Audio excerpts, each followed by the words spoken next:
Yeah, I'm so glad you gave me an opportunity to talk about him. You know you're in a good spot with your first lieutenant when your first lieutenant does your job better than you do. That's the feeling I have. He lets me take my eyes off the pregame. He runs the pregame infield ground balls. I can take care of other meetings that I need to have, one-on-one conversations with players in my office. He oversees the scheduling of the whole day. So pregame, hands off, eyes off, and on top of that, he's probably putting out 7 to 10 small little fires for me that never quite reach my desk.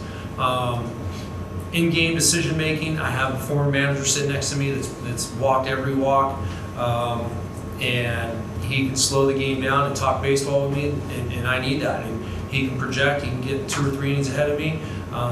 You know, he's doing all the dirty work behind the scenes while I can keep my eye on the game, having conversations about readiness for players, and that's in-game decisions. And then, you know, the work that he's doing to make sure that there is a line of accountability inside of our coaching staff, and that every player has, because that's a huge word in every culture, in every successful culture, there's nobody better.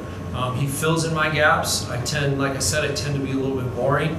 I've been trying to widen my scope and open up my perspective, but I'm kind of like the guy that just pays attention to that pile of dirt in front of him. I need to figure out what's going on around me, and he's walking that length with me.